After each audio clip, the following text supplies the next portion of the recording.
I've spent the last 20 years analyzing the global restaurant business from the inside out. I've studied the consumer habits and actions that feed this business every day. Innovation is found in places where few might look. It's where the real heartbeat of the restaurant business lies. Sometimes it's beneath the known Michelin stars or the glitz and the glamour of the posh addresses of the best restaurant districts in the business. I'm Paul Barron, and this is my show. And I'm in search of amazing food, stellar service, and that unforgettable experience. Welcome to Table 42.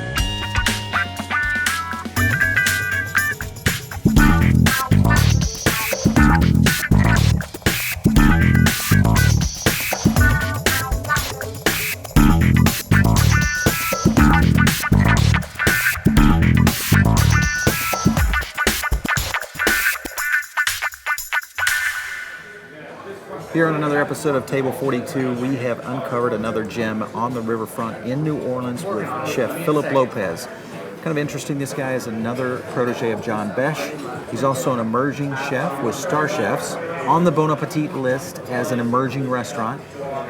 Quite a few accolades if you think about it. When we look at chefs like this, a lot of times we wonder if their bark is bigger than their bite. And tonight we're going to find out if their menu can hold up.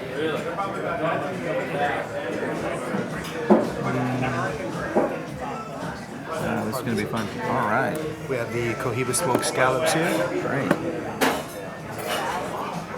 And we have the Cohiba smoked scallops. Love that. With the roasted cauliflower, the pimento and patatas bravas. We also have the chorizo dusted scallops there. Beautiful. What a great looking dish. Thank you. All right, so this has an amazing aroma to it, a pretty amazing presentation at the same time. We're going to get a chance to talk with Phillip, the chef, and find out what makes these guys stand out on the Foodable Top 25 list.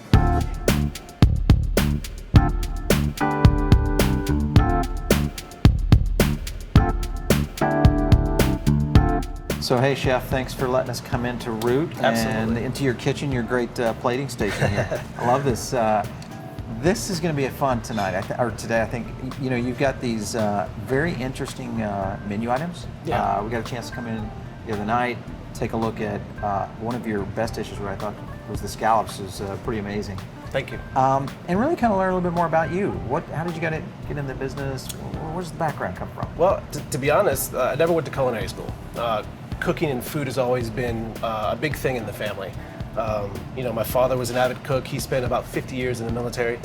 We moved around constantly. We went pretty much all through Europe, into parts of India, Pakistan, China, Japan. And so a lot of these influences that you see in this food comes from these past experiences. Family and food was always a big thing. And to me, it was just an easy transition, going from yes sir, no sir in the house to saying yes chef, no chef in the kitchen. Sure. And it kind of just stuck with me. So that's kind of the genesis of where you began. Correct. I mean, kind of the vision behind what you're doing here at Root. We're going to see some cool dishes tonight. Absolutely. What was the thinking there? Because you guys have a really flexible menu, it seems like. Well, you got to understand one thing about New Orleans. It's such a great food town, but it's always known as a city of 1,000 restaurants and only one menu. And I think Katrina has allowed us to be a little bit more creative, a little bit more forward thinking, and really kind of take the handcuffs off and let us not be afraid. All right, Chef, so what is going to be our first dish today? This is actually quite unique. It's Cohiba smoked scallops. They're encrusted with a little chorizo dust that we make here in-house.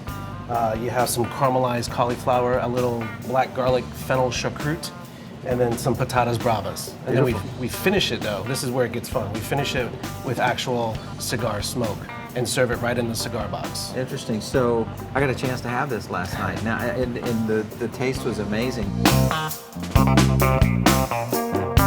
So what was the idea when you came up with this menu item? Well, believe it or not, I wanted to create a dish that was kind of like an ode to my father, because dinner time was always an experience at the house. So I would have to go to the dining room hutch and open up this cabinet, pull out the plates, and my dad always kept a couple boxes of cigars in there, never opened, right? Wow. And so the smell of the tobacco, the smell of the wood from the cigar boxes really kind of stuck with me.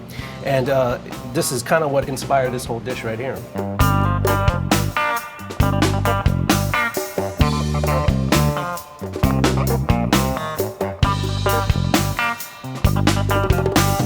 always say that when we do food, Beautiful food should textures, always too. have this playful texture about it. Yeah. Think of it as a little mini cartoon octopus with boxing gloves on. You pop it in your mouth and it should be punching you and hitting you all over, and that's what food should be. Creamy, salty, crunchy, acidic, sour, all these things together. I would tell you, if we take this off the menu, there would be pitchforks and riots outside. It really, it's truly, people come here just for this, and then we pop the lid and they're like, holy cow, look at that. So it's definitely a wow factor. Yeah, absolutely.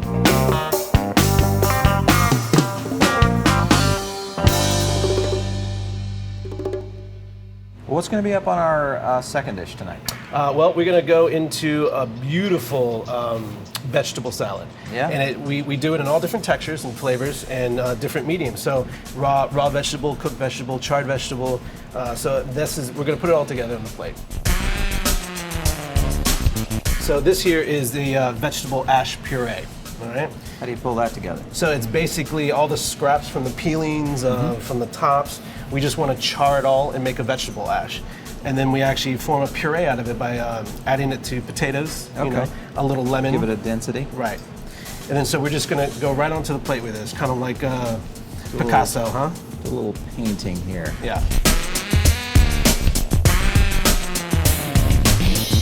People are, I think, starting to really get into the vegetarian diets a lot more these days. Yeah, absolutely. So it probably is a popular item just because of that. Well, this dish is vegetarian, it is vegan, and gluten-free as well. Oh, okay. It's one of the things, see, when we create dishes, we always try to take things apart and make it easy. That way, if someone does come in with a dietary restriction or an allergy, we can easily accommodate them. Right. Because my biggest thing is we won't ever say no. And then this is a little, actually, wood sorrel, which is also known as oxalis. It grows all over New Orleans. It's quite the awesome herb because it is this like almost sweet sour. You have this like candy apple kind of effect. Interesting. Okay. Yeah. And then these are just some baby vegetables that we pulled out of the garden. We like to keep them in different forms. You have the bigger carrots, you have the smaller carrots. The bigger ones, you use for stocks and sauces. The smaller ones, of course. These things are so tender. I mean, they really are. I mean, just the leaves itself, everything can just be eaten just like this. Wow. And then this here is actually a smoked rutabaga puree, rutabaga. Okay. Yeah.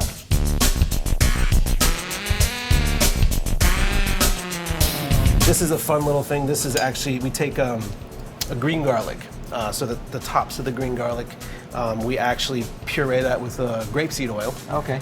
So you have this very potent green garlic taste, and then we mix that oil with maltodextrin, so it's a little green garlic powder, sort of say. The biggest misconception about New Orleans is that the food here is very heavy and very unhealthy for you. Right. And very just ordinary. And so that was the idea for a lot of these dishes, and the ideas of these dishes is really kind of change the spectrum of how people think of not only food in New Orleans, but food in general. I have to say, that's probably one of the best looking dishes we've seen on this show.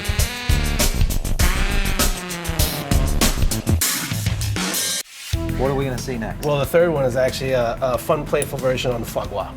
And so I wanted to be able to present a dish with foie gras, but in 3 different preparations. Gorgeous. And we kind of call it the menage a foie, just to be joking about it. I think chefs have gotten way too serious nowadays, where you just can't come in and have fun. And so a lot of the things that you see, not only here at Root, is the fun, playful version of the food I like to create. Beautiful, let's see it. We're gonna do a play on a little terrario, something I love to make. This is just a little granola. Yeah, so we got our little soil in there. Right.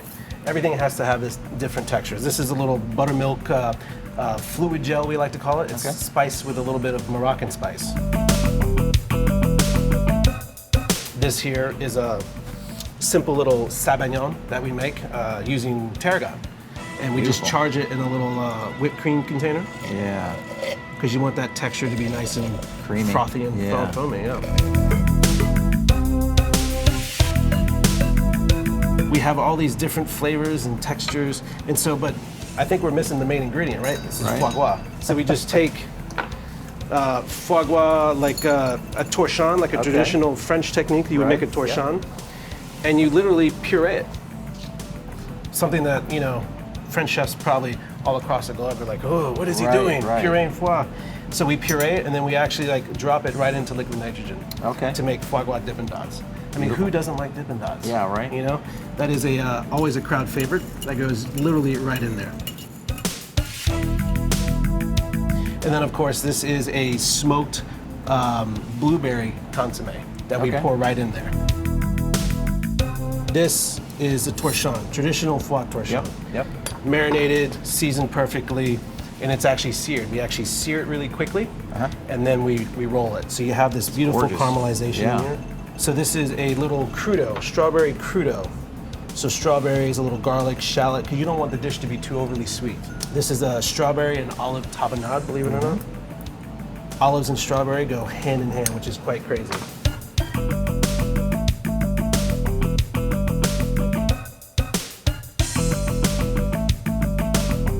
Lastly, the final ingredient, the missing piece, right, is the foie pop.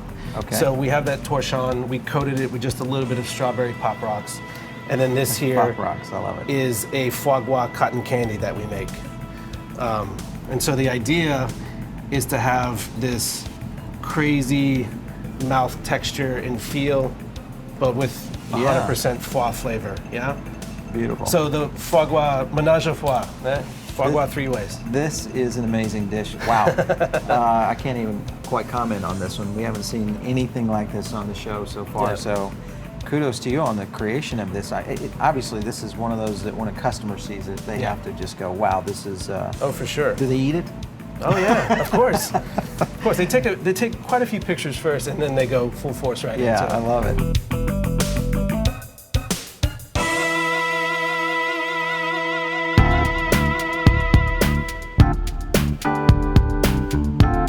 All right, Chef, so amazing time here at Root today. Awesome. Plating out some of those dishes. Pretty cool stuff you guys have here in terms of a menu. Yeah. You know, obviously the ambiance you guys are trying to bring to New Orleans, it's a little different style. You can find this in New York, you can find this in Miami. Was that the intent when you kind of put this restaurant together? Yeah, kind of. You know, like I said, it's very different than what you would find in New Orleans. And we didn't want to do too much to the space because it is a very old space. I mean, this is the warehouse district. Right. The building dates back almost 200 years. And it used to be a commodities warehouse. And so the idea was we're doing modern food in this old world city, in this old world space, and how do we combine the two together?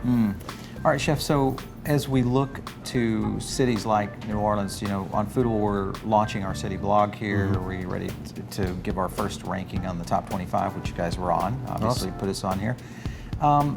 You know, the idea behind kind of these culinary forward cities, New York and Chicago, Los Angeles, San Francisco, they've kind of led the pack, you know, for a while. That's true. Do you feel like here in New Orleans, the guests around this area are ready to take that step, that leap of faith to kind of really go beyond the culinary of Cajun cuisine? I think so. I think, this is one of my biggest things. I was like, New Orleans, such a great food town, the culture, the soul, everything about this place is so amazing. But ideally, we're 5 years behind every major city when it comes to food. You know, in Europe, they're 10 years ahead, you know, when fashion, music, even food. I mean, that stuff hits Milan first, you know. You see all these great chefs in Spain and France, you know, very forward thinking. And so there's a 15-year deficit that I need to make up. Wow. So it's a tremendous feat, but, you know, someone has to do it. And me being so passionate about the city, to me, I think, you know, it needs to change and it needs to evolve. And I think Katrina has allowed us to do that. Before Katrina, you know, I think people were very comfortable at just being who we are. I'm excited because, you know, eventually I want to be on the same playing field culinary-wise. And I'm not saying we're not right now, but when it comes to technique, when it comes to forward-thinking innovation, when it comes to really understanding where food is going to be for New Orleans and then the South in the next 5 years, you know, I think that we need to be on that same wavelength as New York, Chicago, and San Francisco. Yeah, absolutely. Well, I think it takes a few mavericks like yourself that are ready to really stretch the boundaries a bit. Right. Hey, it's been great here talking to you about Root and really learn a little bit more about what you guys are all about. This is a really amazing restaurant. You should be proud. Thank you so much.